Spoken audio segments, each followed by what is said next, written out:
worship thee, we praise thy holy name. Teach us thy children to love thee. Thy will be done in earth as heaven today. Teach us thy children evermore to love thee. Thy will be done in earth as heaven today. Oh, give us grace to meet the coming dawn. Forgive our debts as others we forgive. Thou leadest not the children in temptation, and from all evil thou deliverest. Thine is the kingdom, thine the power and glory, world without end, forevermore.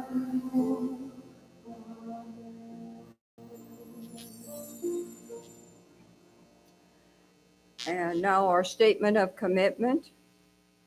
In unity of purpose, I now totally accept that I'm a spiritual being living in a spiritual universe and governed by spiritual law. And our hymn, which is on the back, if you can't see it up on the board.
Thank you.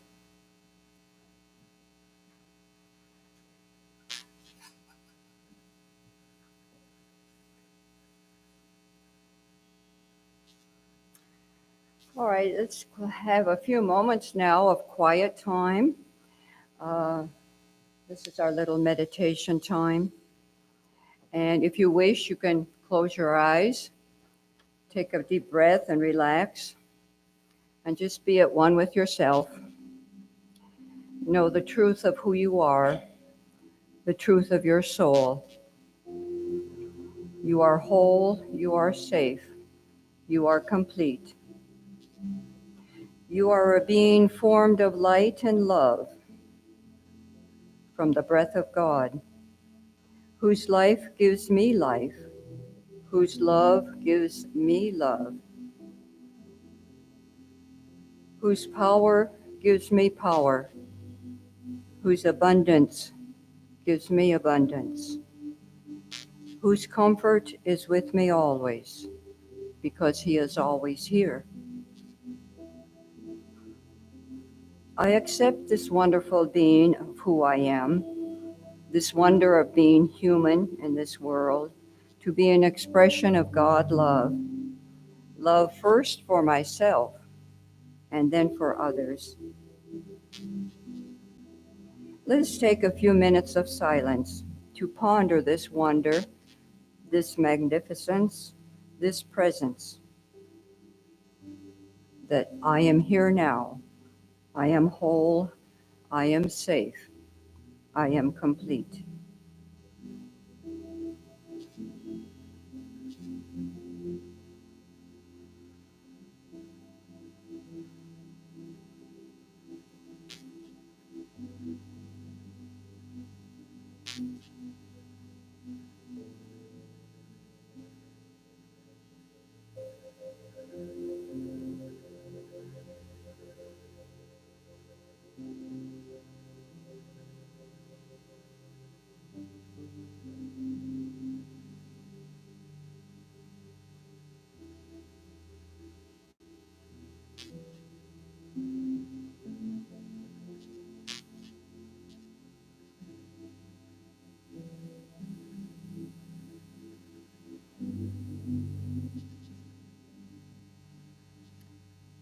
Thank you, Holy Spirit, for guiding us, for helping us realize the wonder of who we are.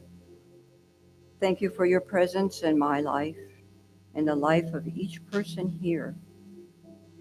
Thank you for your protection and guidance over our family and friends. And thank you for the beauty of this day and for the joy and the love that we will share and spread. And so it is. Amen.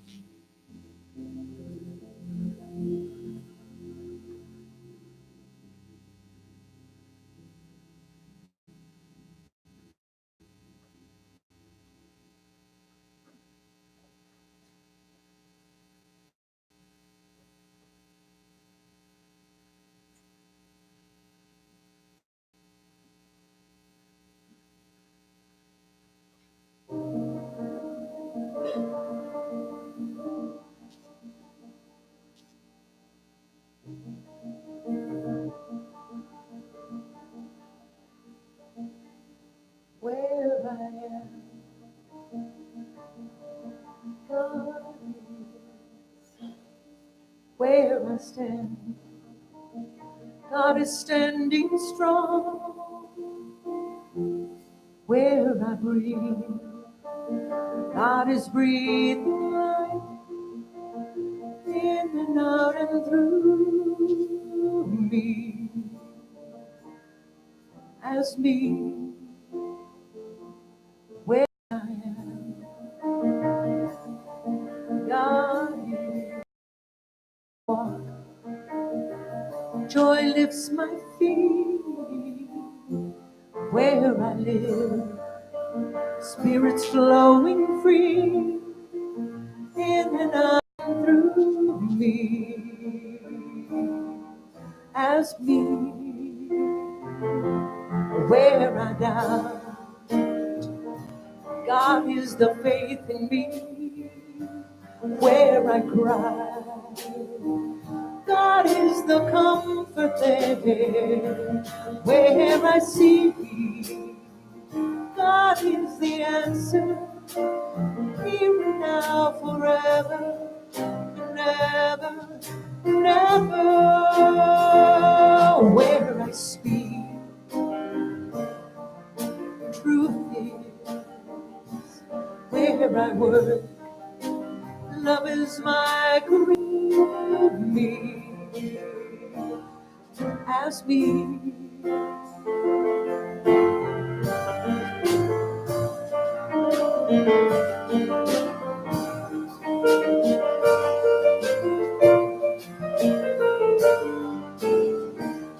Where I am,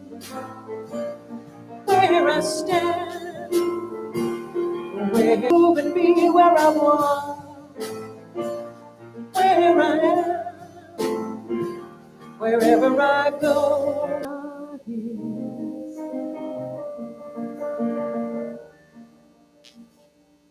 God hears, God hears.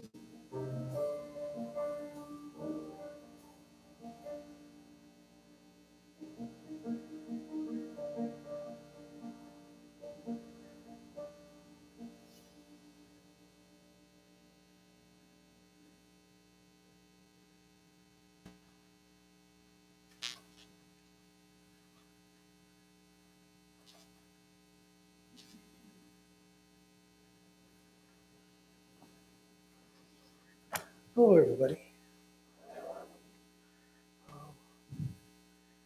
Smith here today?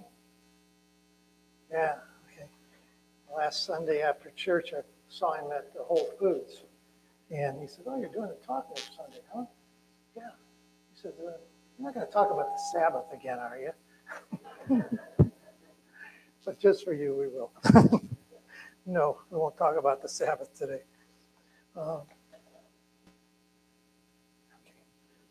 Hear me okay? Okay, good. Well, no, can't hear me? Deborah will just bump the mic up maybe. How about now? Okay. If it gets to the point where you can't hear me, I know I'm hearing a lot of feedback myself, a lot of that ringing, resonant ringing in here.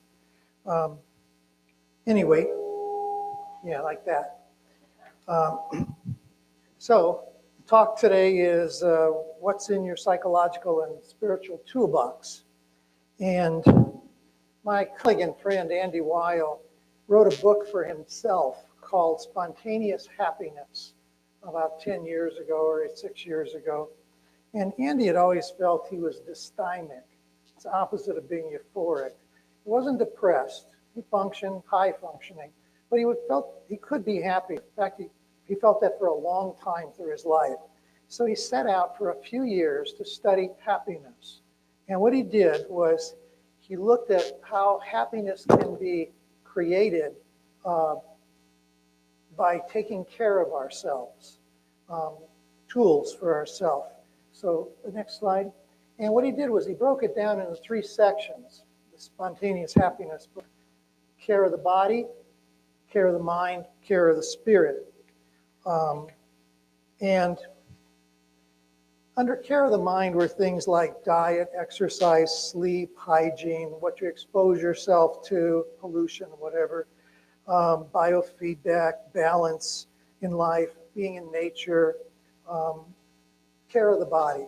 And under care of the mind, he looked at the emotions and the feelings and the moods we have, and creativity and how we handle stress, and verbal hygiene, words we use, how much stimulation, how much arousal versus how much relaxation we balance in our lives, our thoughts, our words, our behaviors, including some forms of psychotherapy. He also talked about nature, and then he also talked about in our care of our mind, our beliefs, what we believe in, our faith, visualization, mental rehearsal, metaphors, journaling. Under spirit, he didn't call it spirit. And that was probably deliberate so that people wouldn't be put off by the word spirit and think religion. So he called it the non-physical. And under that, he looked at meditation, prayer, love, inspiration, relationships, social support, companion animals, forgiveness, angels, love, and our beliefs, and ways we could take care of our non-physical part. And Andy's always been the real deal. He lives what he says, he lives what he writes. He moved from his ranch way the heck out in the niche out in the Rincon Mountains, the X9 Ranch, moved into Tucson by Hacienda del Sol, started becoming very social, being out in public, doing things more with friends. And he lifted himself up into feeling much happier. So I'm going to take a little bit of that approach, but rather than, I tried breaking it out by body, mind, and spirit in terms of tools. There were just too many. So I'm going to sort of abbreviate it down. So next slide, Deborah. Some of the tools I want to talk about involve counseling. And those of you that may have had experience with seeing a psychologist, therapist, counselor, psychiatrist, the most popular and probably most widespread therapies right now are called CBT, which stands for Cognitive Behavioral Therapy, DBT, Dialectical Behavioral Therapy, RET, Rational Emotive Therapy, ACT, Acceptance and Commitment Therapy, and a whole bunch of other alphabetical acronyms that all share a lot of the same stuff. I'm going to go through just a few of those briefly. But first, let's look down the rest of the list.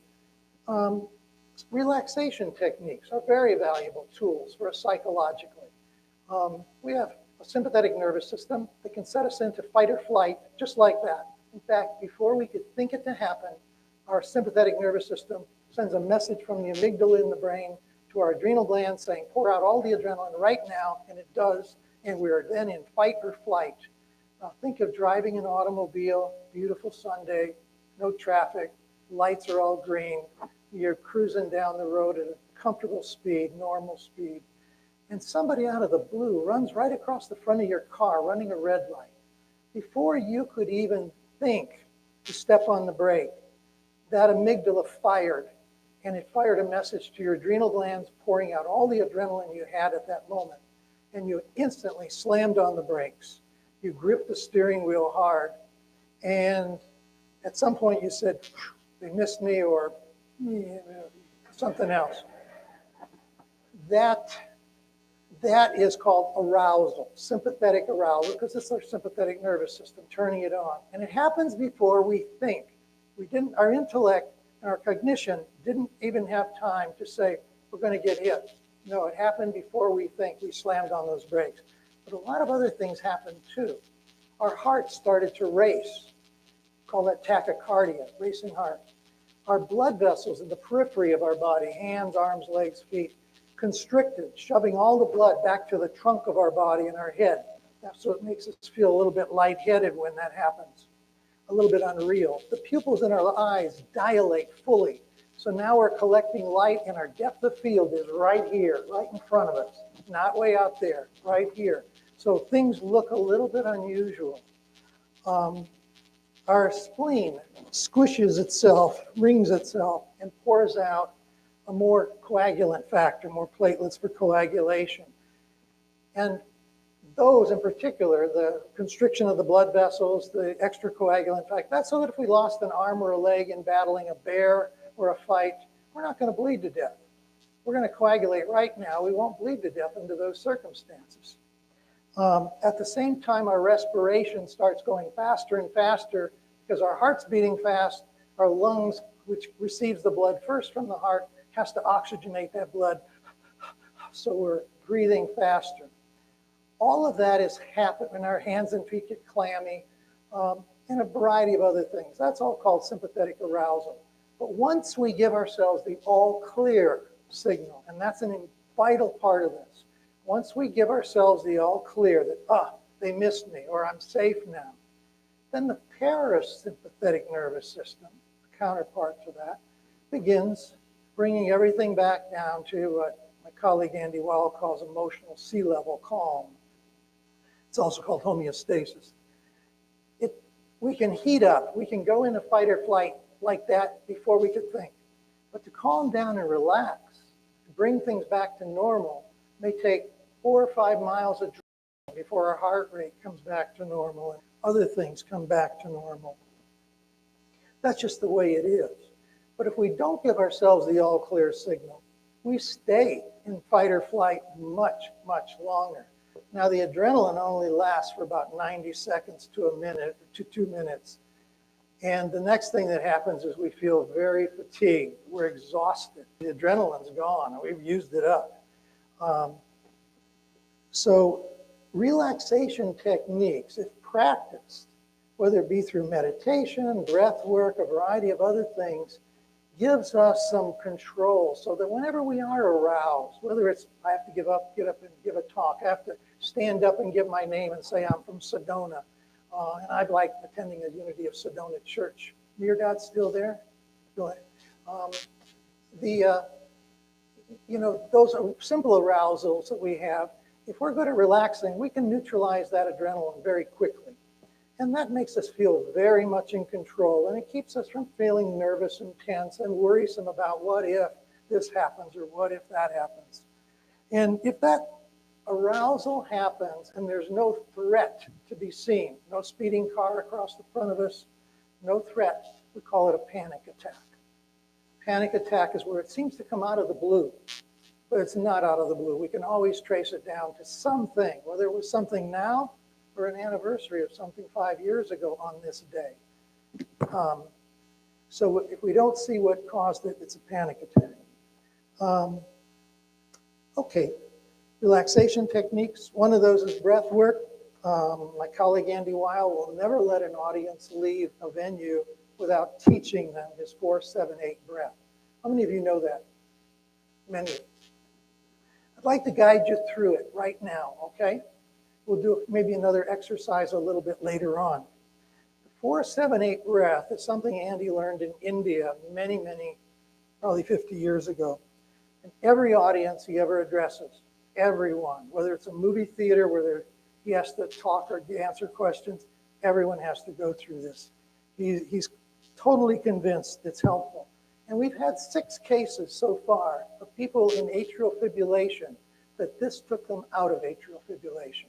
So it was just as effective as an electrocardioconversion, paddles and clear. So I'll guide you through it. It goes like this.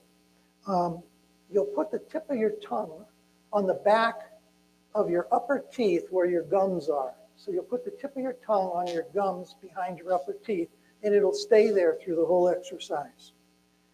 I'll count, and first you'll exhale a breath. Don't do it yet. I'll talk you through it.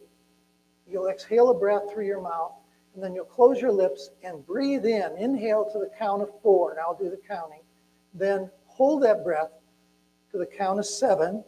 Again, your tongue stays in that same place. And then you'll exhale that breath with a whooshing sound to the count of 8. And we'll do that 3 or 4 times in a row in a cycle, okay? You might feel a little bit lightheaded after that, but it'll oxygenate you very well. And it's also a relaxation breath. So put your tongue behind the tops of your teeth if you want to do this. If you don't want to do it, that's okay too. Tongue behind on your gums at the top of your teeth. Exhale through your mouth. Close your lips. Inhale to the count of 4. 1, 2, 3, 4. Hold that breath. 1, 2, 3, 4, 5, 6, 7. Exhale. 1, 2, 3, 4, 5, 6, 7, 8.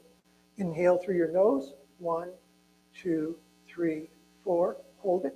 1, 2, 3, 4, 5, 6, 7. Exhale through your mouth. 1, 2, 3, 4, 5, 6, 7, 8. Inhale through your nose. 1, 2, 3, 4. Hold it. 1, 2, 3, 4, 5, 6, 7. Exhale through your mouth. 1, 2, 3, 4, 5, 6, 7, 8. And that's just a cycle of 3. So that's the 4-7-8 breath. And like I said, we've had now 6 documented cases of people in atrial fibrillation actually coming back to a normal heart rhythm after that. Don't know exactly why, but Andy's a devoted guy to breath work, and I use that. He uses it every night at bedtime. It helps put him to sleep. Other tools, journaling, writing down what went on, what happened today, how did I feel, who did I meet, what went well, what went bad. Next one, bibliotherapy is a good psychological tool. Bibliotherapy simply is reading books. So sometimes I prescribe books to read for people. One I'd highly recommend to you is called Your Body Believes Every Word You Say by Barbara Levine. Also John Sarno's books, The Mind, Body, Prescription, and Healing Back Pain. Recreation. If we don't play, if we don't do things that are not work, fun stuff, makes for a dull boy or something. There's some slogan like that. Social supports. We do need people, and being around other people and having the support of others and being the support of others is a form of nourishment for our psyche. And then there's physical exercise. You know, when we're under stress, I can't think of really anything much better than going out and doing some kind of physical exercise, whether it's pulling weeds in the yard, digging a hole, going for a walk, running, doing something physical really has an effect on our body and brain chemistry. Also, there's things like artwork, creative activities. Those take us out of ourselves and plug us back into the creative energy that I think the divine runs through us. There's also a technique called pre-paving. I don't know, I think I heard the term through Esther Hicks kind of thing about pre-paving experiences, which means you take you're looking, something's going to happen, and you start pre-paving it in imagination of how well it's going to go. Every light's going to be green, the traffic's going to be light, the audience is going to be great and warm. They're going to laugh at my jokes. You pre-pave the experience. So any bird lovers here? Oh, good. You know how to connect, you know how to catch a unique bird? You sneak up on them. Thanks for laughing. Positive thinking, affirmations, inspirational literature, planting seeds for what's going to happen, positive things. Next slide, Deborah. That's the one we just did. Next slide, Deborah. Cognitive behavioral therapy. This involves the three things. Thoughts create feelings, feelings create behavior, behavior reinforces the thoughts. So what we do is we find ways to intervene to change our thoughts, change our feelings, change our behaviors, and that's the basis of cognitive behavioral therapy. It's one of the most popular therapies going in America right now. Next slide, Deborah. This will be brief. Just another one of the same thing that also includes physical symptoms and emotions, but it's basically the thoughts, feelings, behavior. Another one, next slide, Deborah, is dialectical behavior therapy, DBT. And this one is CBT with mindfulness and acceptance and tolerating the stress. So it goes a little bit further beyond CBT to add a little mindfulness and the idea of acceptance. The one I like the best, next slide, Deborah, is called ACT, or Acceptance and Commitment Therapy. ACT is where we're looking at a combination of being in the present moment, sort of like that be here now idea, and being in the present moment. Now, in the present moment, that's when we're all connected. If we're in the present moment, we're connected to each other. Sort of like Edgar Mitchell coming back from the moon had this epiphany of seeing the connectedness of everything in that present moment, which led to the Institute of Noetic Science that he founded. And then acceptance, being able to just accept that this is what's in the present moment, not making a judgment, just accepting it. Diffusion, watching how we think about it and removing any judgmental thoughts. Having just pure awareness, and then committing to an action, doing whatever it takes based on our values, knowing what matters. So the center of this is psychological flexibility. Be present, be open up, and do what matters based on your values. So I'll give you some examples of that if I can. Next slide, Deborah. So when you think of acceptance and commitment therapy, rather than trying to control thoughts, feelings, and sentiments, memories, events, it just teaches us to just notice, accept and embrace our private events. How many of you are into The Way of Mastery? The first book, The Way of the Heart, there's a chapter called All Events Are Neutral. It's sort of that idea. All events are neutral. We can actually stand back from anything that's happening, the worst of the worst, the best of the best, and just see it as neutral. No judgment. It's just, it is. That just notice thing. Any of you familiar with Bratzo? Heard the name? Anyone? No one? Bratzo is a Croatian, lives in Croatia, travels the world, and he and his mentor died, and Bratzo does this thing called gazing. He'll gaze for 10 minutes to audiences of sometimes 100, 200,000 people. He packs the venues around the world. And people have these healing experiences based on his gaze. There's a woman, former electrical engineer, used to work at Boeing designing aircraft instrumentation, who was sick of her job. And one day when she was saying her prayers at night, she said, you know, Lord, I just want to wake up happy, and I want to go to bed grateful, and I want to make a living doing something I enjoy. And the next day at work in her cubicle, and she was a pretty senior electronics engineer for 10 years, graduate of Notre Dame. Actually, she's near from where I was born in northern Indiana, lived in northern Indiana. And the next day she heard a voice in her head said, resign your job. And she did. And she pursued her passion, which was angels. And to this day, 20-some years later, she lives in Scottsdale. She has a practice where she communicates with angels for fear, and her angels tell them what's in that person's heart and what their angels say to them. And she does this gaze also. So on some Sundays, once a month, she'll do this online gaze. Bratzo does the online gaze as well, and in October he's got 3 days lined up where he'll be doing it every hour for I think 8 hours a day for 3 days. Again, it's only 20 minutes long. But the testimonies of the people that experience this are sort of mind-blowing. I'm skeptical, but you know, there are good things do happen. So what I'd like to do next, the next slide, Deborah, just a little picture of acceptance. It says on the bottom, to be open to and allowing of things I dislike or don't want in myself, others, and the world around me.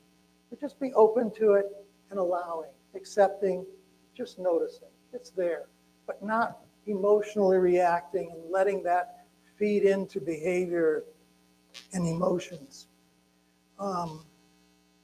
So actually, I'm going to guide you through one of these gazing experiences in a couple of minutes.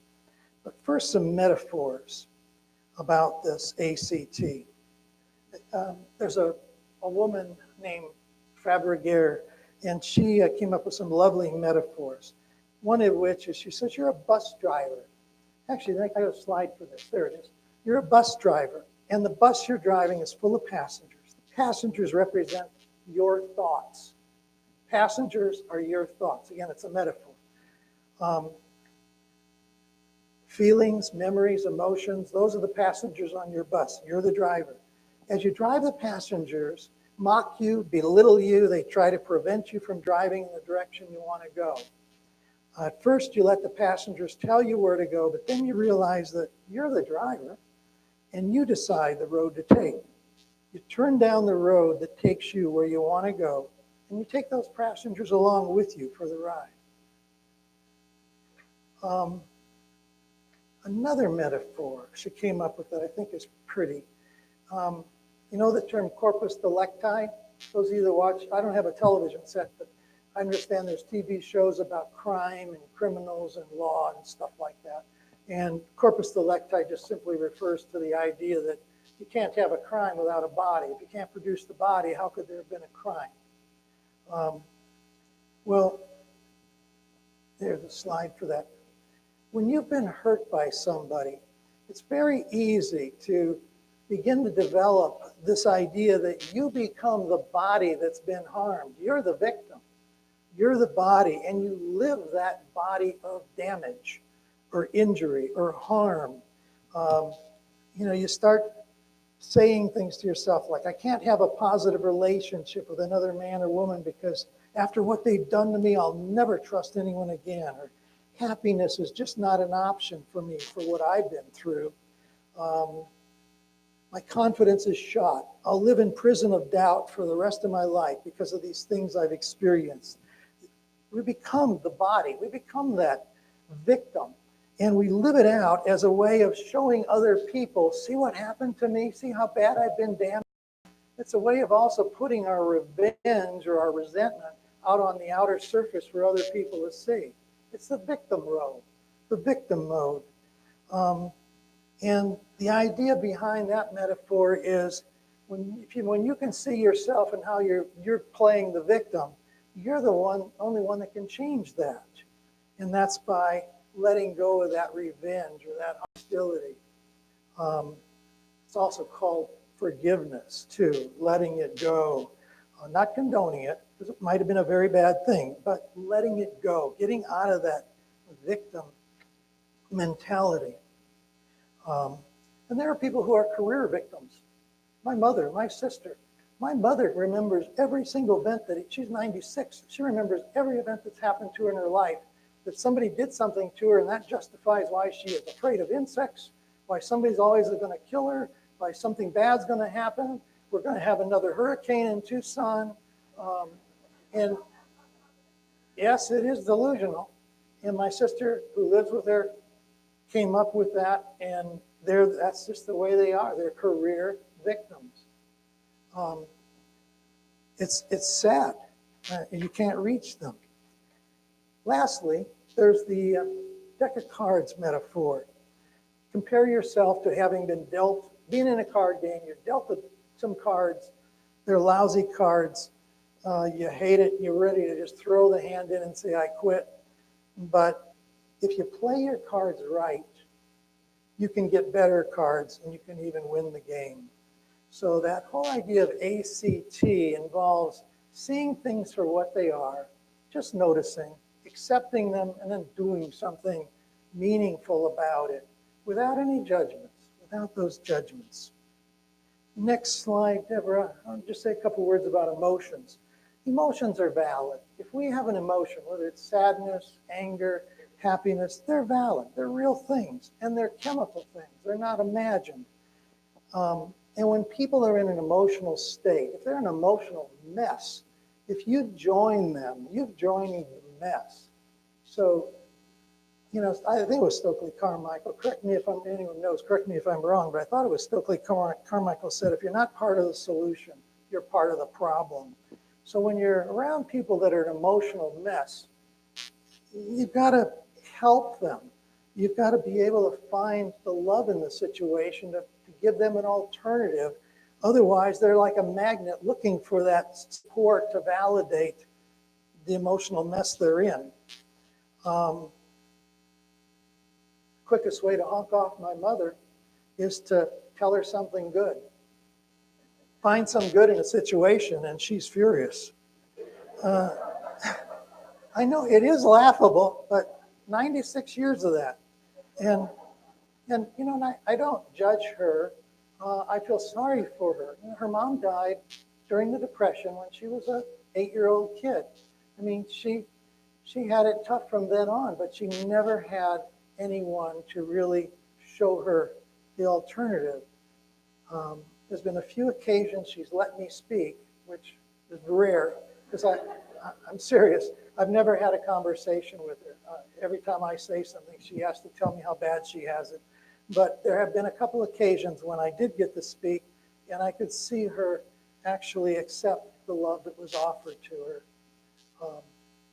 So regarding emotions, we first have to be in the present moment.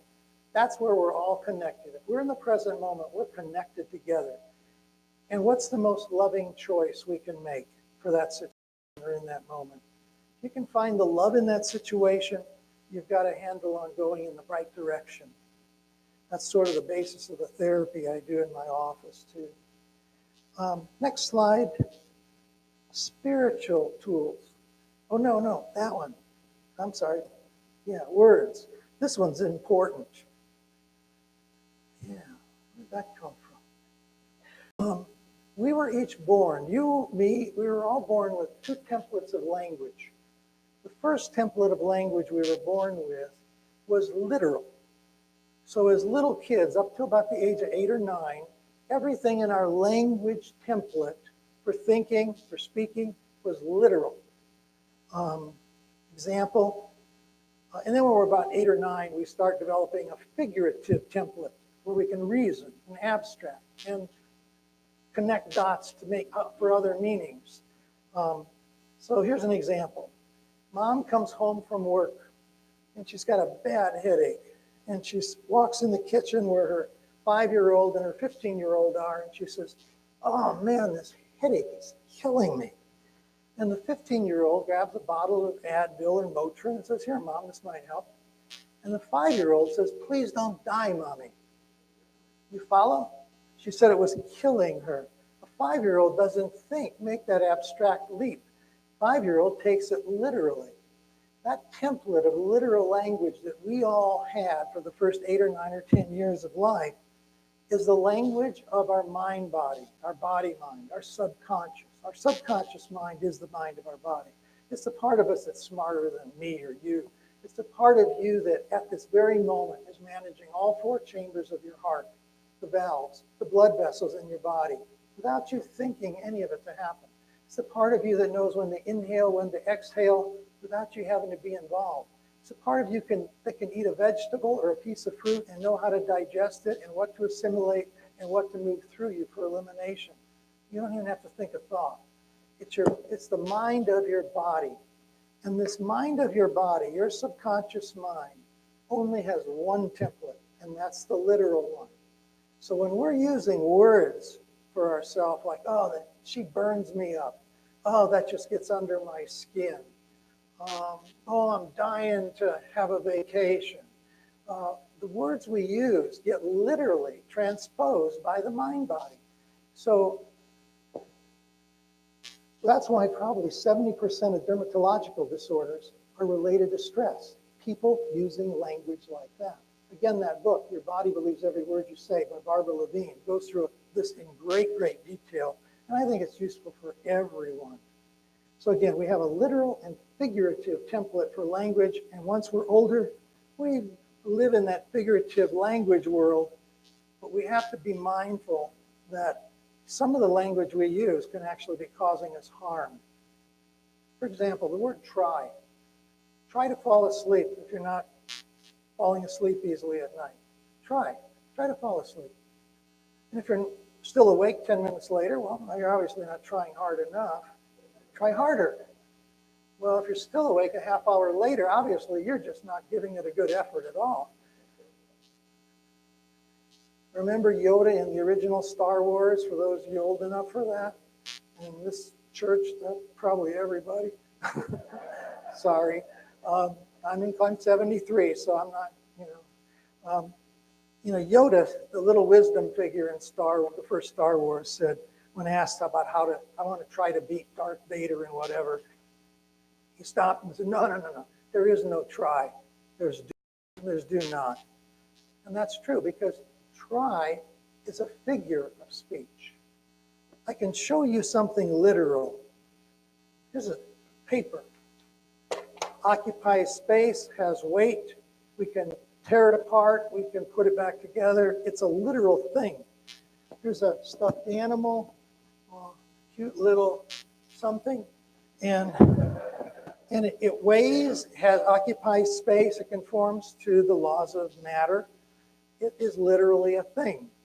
Podium, platform, piano, fabulous musicians. They're literally things and more. But a try, I can't show you one.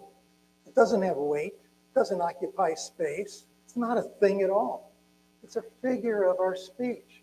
It's something our imagination lets us use because we give it meaning, and we use it all the time. Try. Here's a better one. N-O-T, not. Can you show me a not? I mean, not a K-N-O-T, but can you show me a N-O-T? This is not a watermelon. This isn't a canary, budgerigar. Those are figures of speech. So when we use them, when we're talking to ourselves, thinking to ourselves, our subconscious mind, our mind body, acts on it. Because here's the bottom line, the most important thing. Your subconscious mind, the mind of your body, cannot tell the difference between what is real and what you imagine. Your mind-body cannot tell the difference between what is real and what you imagine. And that is a powerful healing tool, a very powerful tool. So the metaphors we use, that burns me up. She gets under my skin. Oh, so many different ones. We have to look at, hey, use those carefully, because otherwise you're giving your body instructions that you don't necessarily want to have the results of. Our imagination's powerful. Next slide, Deborah. Spiritual tools. Prayer. I can't think of anything better than prayer, where we somehow connect our mind to our higher self, to God, to Christ, our Christ self. Prayer. And I had a patient recently, a psychiatrist, and she's known me about 30 years, and she had just got back to Tucson, and she learned that my wife, Joy, died last year. And she also knew that I had a wife of 31 years who died in early 1990. And in between was a fiance who died 5 days after our engagement through a tragic experience. And I've done 3 memorials from right here. And her first comment was, boy, you must hate God. And my first thought was, what? Hate God? I thank God every day for having brought me together with these incredible wives that I've had, these marvelous women. Every day I'm thanking God for bringing us together. So prayer, whether it's affirmative prayer where we're stating something we affirmatively, whether it's a prayer of gratitude, thanksgiving, prayer connects us to something more powerful than ourselves that is really there. You know, heaven isn't imagined. Heaven is for real. God is for real. Christ is for real. Angels are for real. I know people would argue with me about much of that, but I don't talk to people that argue with me about that. I'm serious. I don't. Meditation. Meditation's a way of doing that same sort of thing, but without necessarily a focus on God. Ceremonies and sacraments, the kind of ceremonies we create in our life, what we make sacred in our life, can play a role as a spiritual tool. I like candles. I grew up in an Eastern Orthodox church as a child, and Catholic church too for a while, and I still like candles at home with a meaning, with a prayer. Devotions, mantra. Mantra is just simply plural for mantras. So I have mantras. One of my favorite mantras has always been, thank you, God, for this wonderful woman. Thank you for bringing us together as husband and wife. That one I repeat all the time. Music. Music can be a form of comfort for our soul, for our spirit. It doesn't involve having to reason or rationalize. Music just soothes the soul. Labyrinths and walking meditations. You know, the beauty of a labyrinth is there's only one way in and one way out. There's nothing to think about. You just do it. And when you go into the labyrinth, you take something. And when you come out of the labyrinth, you bring something with you. That's the only place you give any thought to. Fasting. I like fasting at least once a week. It helps me to just practice my own personal religion. And then the bottom of this is gazing. And I said I would take you through this as a little exercise. We'll do this for like maybe a minute, okay, or a minute or two. But I'm going to ask you to do the gazing. So with your eyes open, I want you to just simply unplug your mind from judging, thinking as best you can. Of course, your mind's going to keep going. But do your best to gaze. Gaze around the room, gaze at other people, gaze at anything. And if you look at people, I want you to gaze at them with all the neutrality you can come up with. I want you to start now. Start gazing. Gazing. You're looking, but you're not really seeing in the same way. And you're looking without judgment. I'm going to add this element to it. You're looking through the eyes of God. God's looking through your eyes in this gaze. What is that experience like? What's it like to gaze with God looking through your eyes? And you're there seeing what God sees through your eyes. Just simply gazing, no judgment. Just seeing what is. Think of little children, 2-year-olds, 1-year-olds. They go to a new place. They don't know what they're looking at, but they're looking. They're gazing at things without knowing what they are. Colors, shapes, that kind of gazing. But add the element of God looking through your eyes.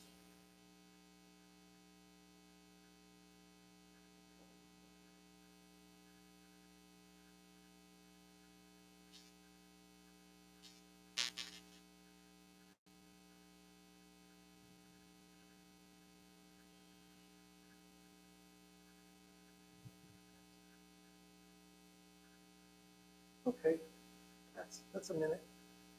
Just an exercise. You play with that one. Be surprised with what you experience over time.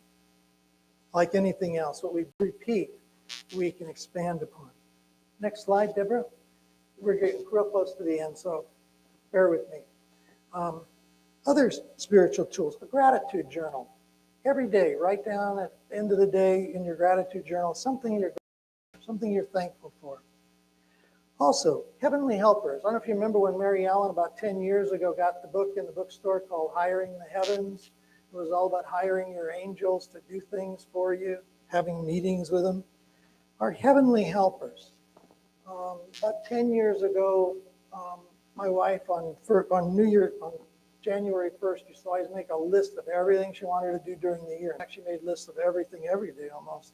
She was the most organized person I've ever met. And one year I just said, no list. That's what I want to put on the list. No list. But I felt compelled for some reason to get up. And we have a huge bookcase full of all of our spiritual books. And I pulled off every one of my books on angels. And I read every one of them over that year. I started doing angel mail and an angel journal and communicating with angels throughout every day. And by the end of the year, I look back and I think, that was probably one of the most enriching experiences I've ever had. I truly believe in angels. I don't think we're alone. Next, here's one to think about. Your scriptural tattoo. I know some of you have tattoos, butterflies and things like that. Any of you have a scriptural tattoo? A scriptural tattoo is when you get a tattoo of a scripture that you particularly like. So, not that I'm saying get a tattoo, don't get a tattoo. But think about if you did get a tattoo and it was going to be a scripture or reference, what would it be? What would a scripture reference be that you would want to have a reminder of on your body? The ones I've thought of for myself were like from 1 John 4:8, God is love. Or Romans 8:31, if God is for us, who can be against us? Isaiah, I've engraved you on the palms of my hands. Some others, Genesis. Surely the Lord is in this place. One of the Psalms, be still and know that I'm God. 2 Corinthians, we live by faith, not by sight. John 10:30, I and my Father are one. And one of my favorites, Matthew 28:20, I am with you always. Think about what would be a nice reference. If you were to get a tattoo of a scriptural reference, what one would you want? What do you want to have reminded of every day throughout the day? Next, daily and nightly devotionals and routines where we have a time to journal, a time to pray, a time to do things, but we make it regular. So it becomes a part of our nourishment, spiritual nourishment. Read the Bible. And when you read the Bible, imagine you're there, understand the context, and focus on the story. Stories unite us. And what's your favorite Bible story, parable, or song?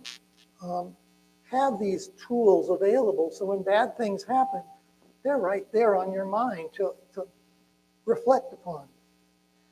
Forgiveness. I can't think of much more powerful than being able to let go of something that's negative or hurtful or bad. And forgiveness doesn't mean acceptance or condoning. Forgiveness just means give it forth, get it out of us. Ho'oponopono, the Kahuna Hawaiian forgiveness prayer, is an excellent one for that. Some of you probably know, heard Ho'oponopono. Anyone not heard that? A couple? It's a simple, like 4 or 5 lines, something like, it's a repetition thing. I'm sorry, please forgive me. I forgive you. I love you. Thank you. Over and over and over and over. And they did it as an experiment at a psychiatric hospital for the criminally insane in Hawaii. And after 1 year of teaching all the people to do that every day, they didn't have to lock the cells anymore. People cooperated and got along well when there was this element, this environment of forgiveness. Next slide, Deborah. Then there's things like drumming, singing. These are all tools that we could use to connect us with the divine. Being in nature, sacred spaces, our angel stuff. It's a repetition. Next slide, Deborah. And what makes it a spiritual tool? It connects us to God, or our idea of the divine, whatever that form that takes. It nourishes and sustains our spirit, our soul. We are spiritual beings first. And taking care of our soul or our spirit takes some effort. So we need tools for that. And the more tools we have, the better we do. It helps us to remember and know the love that we are. And for people not theistically inclined, they're the ones that'll say, well, the desert's my church, or the forest my church, or something else. That's fine. If that's the closest they can get, good enough. And better yet, next slide, be kind to yourself. Be kind to yourself and to others. Being kind to yourself is loving yourself in every way, mind, body, spirit, socially. And, I think my ultimate favorite out of the Bible is, when Jesus made the comment, borrowing from, I think it was originally Genesis. Oh, hear, O Israel, the Lord our God is one. Love the Lord with all your heart, your soul, your mind, and your strength. And the second is this, love your neighbor as yourself. There's no commandment greater than these. So Jesus took 614 commandments out of Judaism, condensed it to 2. Well done. Thank you very much.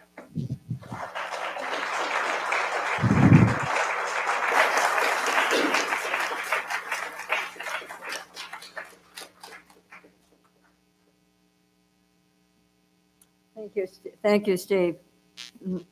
It's nice to know that our body and our mind forms a really special place in our spiritual development. We're not here just for our soul, just to hear about God all the time, We're here to grow ourselves as a human being.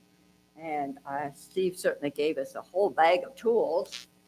You're all going to go out lopsided today because you've got a whole bag of tools to carry with you. Thank you, Steve.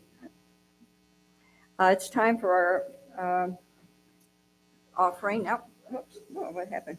Okay, it's time for our offering now. So if we hold it in our hands and say together, divine love as me blesses and multiplies all that I am, all that I have, all that I give, and all that I receive.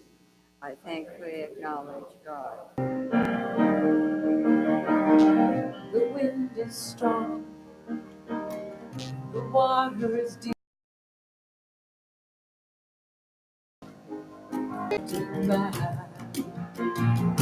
There's no turning back. It's alive again. Can't do nothing at all, but your endless love helps me believe it. I may falter, walking on water. The ocean singing a song of grace. But if I'm honest with myself, I won't be afraid. I want to run to you. Put the waves straight through. I want to run to you and not turn back. There's no turning back, nothing in the past. My hope is alive again. You got me walking on water when I'm sinking like a stone again. I'm halfway in my doubts again. I look in the past, my hope is alive again. Can't do nothing at all, but your endless love helps me believe it. You got me walking on water. Oh, I won't falter. I'm walking on water. You got me walking on water.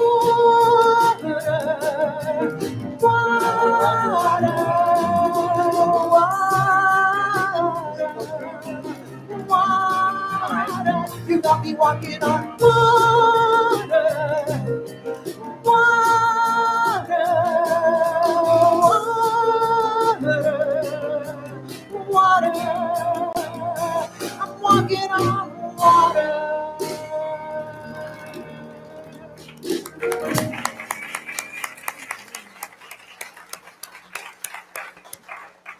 Music.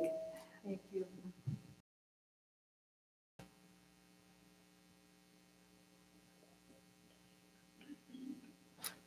All right, and our Thanksgiving together.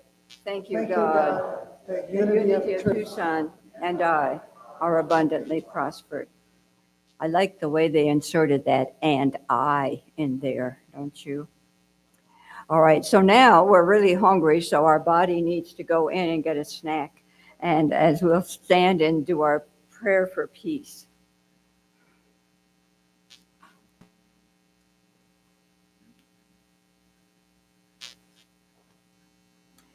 Divine love indwells each person and radiates from one to another. Harmony is established and peace reigns in the world.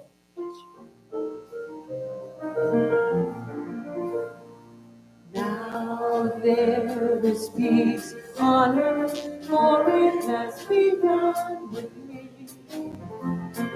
Now there is peace on earth, the peace that was meant to be. With God as Creator, and we follow Him. Now we walk with each other in perfect harmony. Peace has begun with me, and this is the moment now. With every breath I take, this is my joyous vow. To take each moment and live each moment, peace eternally. Thank you, God, for peace on earth. Walk with me.